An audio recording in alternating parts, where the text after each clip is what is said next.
Hello. Hello, ladies and gents. It's Justin Johnson. I want to influence the youth today. Young teenagers, mature teenagers, young adults, mature adults, OAPs. Very well, thank you, Lou. You. We're on the module DD211. You want to bet your life circumstance from the United Kingdom. You want to bet your life circumstance, have a vision. When you read, make sure you reference your reading so that the listener knows where you're getting information from. On the module DD211, Understanding Politics, Ideas and Institutions in the Modern World. Book 2, edited by Richard Heffernan, Simon Usherwood and Edward Wastonage. The book is published at the Open University, Walton Hall, Milton Keynes, MK76AA. First published in 2015, second edition 2022. 1 Chapter 16, page 120. Chapter 16, Group Politics in the UK and the US.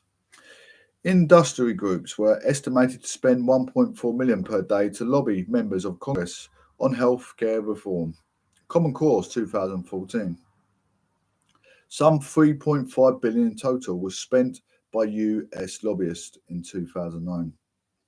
In the UK, however, if the number of professional lobbyists has increased recently, employed some 14,000 people compared to 19,000 or so people who are paid to influence the US federal government. Lobbyists have far less power or purchase than their US counterparts. They do not spend such sums of money, and because they cannot access campaigns and candidates in the way that US lobbyists and interests do, they do not exert anything remotely like the clout of their more powerful US counterparts. UK lobbyists target policymakers indirectly by means of the news media. They usually take the form of public relations firms or public affairs consultants as a large-scale corporation is concerned. While spread to seek advice from public relations professionals, usually have their own in-house lobbying arm. Cause groups rarely, if ever, use professional lobbyists largely because funds are tight and are also prefer to lobby themselves. UK political lobbyists, while growing in influence, remain relatively small, be compared to those in the US. Lobbying scandals in the UK usually involve former MPs seeking to make money on their past connections. In 2010, 3 former Labour ministers, Patricia Hewitt, Stephen Byers and Geoff Huhne, were caught on film attempting to parley their cabinet experience into consultancy cash. Other MPs have recently gotten into trouble for, perfectly legally, holding down paid jobs in addition to being MPs. It is also hard to see what payoff an interest or cause could get by hiring a lobbyist to lobbying sitting MPs. As opposed to lobbying ministers and officials, the issue would be raised, but the UK Parliament, because its process, the legislative agenda set by the government, even by a coalition government, is reactive, not proactive. By themselves, shackled by the pro or anti-government partnership, which pervades all aspects of work of the Commons. MPs cannot make law in the way their US counterparts can. Concern has been expressed about the influence of UK lobbyists and public affairs consultancies, but while greater regulation and transparency is needed, there are few concrete examples of cross leading to influence. It is naturally difficult to offer a definitive judgment. When lobbying takes place privately and discreetly, the attempt in 1997 to exempt Formula One from the initial ban on tobacco advertising owed more to Labour rewarding a financial donor than to lobbying on behalf of Bernie Ecclestone, chief executive of the Formula One group. In contrast, US political watchers can cite numerous examples of political scandal arising from the interface of lobbyists. Interest and members of Congress, several have gone to jail for taking bribes and in return for providing favours. In the UK, the biggest, most significant ethical scandal affecting the House of Commons, the 2019 for war over MPs' expenses aside, was when two Conservative MPs were paid money to ask questions in Parliament in 1994. Hi, Monica. They were paid simply to ask questions, not to provide the preferred answer to the question. This, it is safe to say, it is a state of affairs US ethics advocates can only dream about, and something which would make most lobbyists and their clients, and some past and present members of Congress, laugh. If you're about in 20 minutes, I'll be done. 20 minutes. Attend to. The US has fixed a constitution stopping government from doing things, whereas the UK has a flexible constitution enabling government to do things. The US system is engineered to limit the power of government. Government is prevented by the US Constitution for abridging certain legal rights, so interest and pressure groups can seek to pursue their interests by trying to enforce citizens' rights in federal and state courts. Congress and the President can say, enact law to ban the private ownership of guns, but lawyers instructed by the National Rifle Association. It would challenge this in the Supreme Court, which would have to uphold the Second Amendment of the US Constitution. Providing the right to bear arms. By overturning the law, groups can lawyer up and make use of law in the US. By doing this, interest groups can stop doing things from happening. Hi, Bibi, how are you? Page 122. Group politics in US, UK, and US, chapter 16. Figure 3 is a gun ownership. A right enshrined by the US Constitution is defended by the National Rifle Association. Yeah, I'm good, thank you. Which lobbies on behalf of gun owners and enthusiasts. In the UK, however, it is Parliament being unable to bind its successor, which makes and unmakes the law. The requirements of the EU membership aside, courts can only interpret parliamentary intent, where it is unclear or contradictory. They are not involved in making law, so interest groups have been less opportunity to use the courts insist upon their rights. This has changed significantly in recent years, thanks largely to the Human Rights Act, 𝓚RA, of 1998. UK advocacy groups campaigning for civil liberties and human rights can now use the rights set cut for the 𝓚RA to have their courts overturn government policy. Lawyers working with human rights groups have been able to challenge the use of control orders to deal with suspected terrorists and usually successfully opposed the government's right to deport terrorists to places where they could be in danger of mistreatment. Activist lawyers habitually use the system to prevent the deportation of foreign nationals refused permission to remain in the UK. This is because 𝓚RA assists human rights set out in the Act, which are interpreted equally to apply to citizens, residentials, and aliens,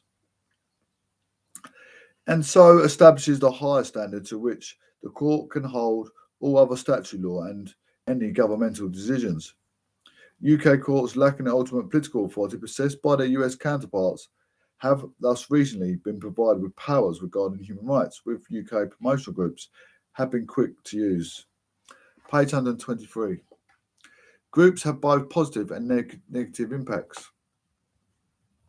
The political system provides a playing field on which groups, of whichever kind, operate. UK and US groups therefore have different ways of operating. UK government now, especially in regard to routine policy making and implementation, works through a series of small networks in Whitehall and Westminster, supplemented by networks in Edinburgh, Cardiff and Belfast. UK interest groups have therefore to try to enter, or at the very least influence, these networks by seeking out and making use of few entry points that can enable to the political system. Groups and movements clearly have less opportunity to access state in the UK compared to the US.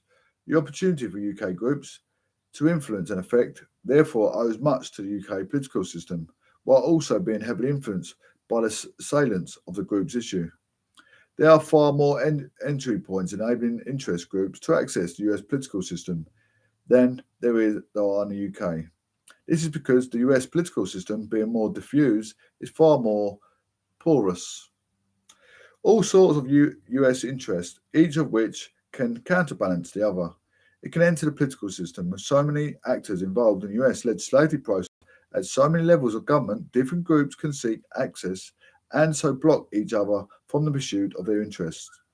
For instance, in this case of the issue of abortion, for every pro-choice lobby, there is a pro-life lobby, and those who advocate for the right to own a gun face off against supporters of gun control. Each group has their cheerleaders in Congress and in state assemblies. This reinforces US propensity for gridlock and deadlock because it makes it harder for things to happen. It is harder to enact political change in the US compared to the UK. This is especially so because groups are empowered by the Bill of Rights and the ability of the courts to act politically in upholding and enforcing such constitutional rights. Groups might therefore have less access to the government in the UK than in the US. But the interest groups, if it can successfully persuade ministers or officials to support its cause, it will casually find redress of some form of forthcoming.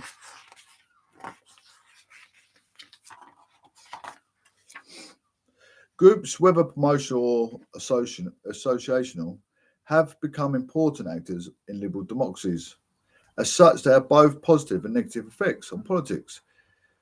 Clearly, groups enable citizens to participate in politics, especially the vast majority of citizens who are not members of political parties, and participation may take active forms such as attending a demonstration, or a more passive form such as checkbook participation. Since parties no longer effectively integrate citizens into the political systems, groups and movements have become more important. Groups often have access to the detailed information that is crucial to policymakers who devise policies and initiatives that will achieve desired objectives. These groups are consulted, for they provide useful channels of communication for governments. Such groups specialise in particular policy areas, acquiring a substantial level of expertise, which can improve policy proposals and propose alternatives. They can also keep a close check on the activities of governments in areas of policy and administration that affect their members or are relevant to the cause they promote.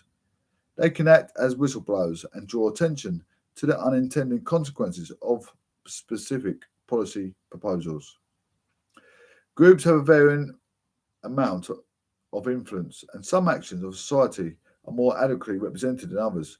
Groups representing business and professional interests are exceptionally influential, while those representing consumers, the unemployed and migrants are usually less influential as a result of organisational factors. It is easier to coordinate manufacturing organisations than consumers.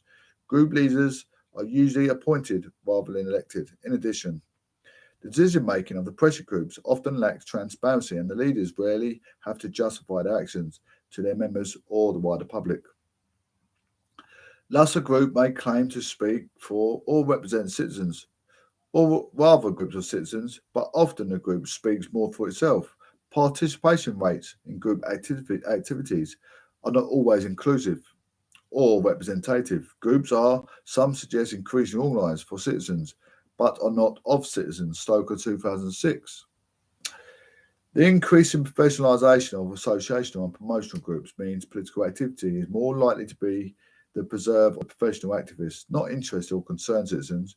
Groups can too often encourage the prioritisation of 𝓘𝓸𝓵𝓿𝓪𝓷 considerations. This suits me. It is what I want. It is what I want or need. Not built support for social tropic considerations. This benefits society. It is in our interest. Groups tend to be radical and left-leaning. As a result, groups can further reduce the trust over citizens having representative democracy, particularly in regard to governments' capacity to deal with the causes they care about and deliver the goods they need. This is because associational and especially promotional groups can, as Peters, Pierre and Stoker, 2009, page 331, argue increased demands made on the political system to deliver without aiding any understanding of the need to balance competing demands. They can, therefore, raise expectations which might not be met. If so, disappointment can lead to a disillusionment. When groups generate public complaint that government is incompetent, indifferent, non-responsive or uncaring, and perhaps downright banal. If government cannot, for whatever reason, respond constructively and positively to the group's demands or needs, interest and pressure group activity may, conversely, further encourage political disengagement. The last page. Conclusion. Groups strive to capture the attention of policymakers. UK groups try to push policymakers in their preferred direction from outside the Whitehall and Westminster rather than pull them in it from inside. US groups do both, of course, because such groups are better resourced than before in terms of their work. They increasingly push or pull loudly and more furiously. Nonetheless, in both the UK and US, such groups make significant contribution, according to John Keane, to the monetary mechanisms which help call into question the abuse of state and corporate power across borders. The global uproars that accompanied the American invasion of Iraq and the devastation of the Gulf of Mexico caused by the criminal negligence of BP are pertinent examples of a monetary democracy in action. Keane, 2010. One might ponder whether, as the left suggests, it is only state and corporate power which merits monitoring, but the monitoring of government by groups clearly has considerable potential to impact the ways in which we do politics. Such groups tend, however, to be self-selecting, and they can often lean in the UK, if not in the US, toward the liberal and left end of the spectrum. Their causes are invariably selective. Groups can be usefully given some citizens by the means to speak to policymakers, advantage representative democracy, but they can also help further reduce the trust of other citizens have in a representative democracy, particularly in regard to government's capacity to deal with the causes they care about and deliver the goods they need. That is it for my reading this afternoon. We've got ourselves up to chapter 17. How marvellous.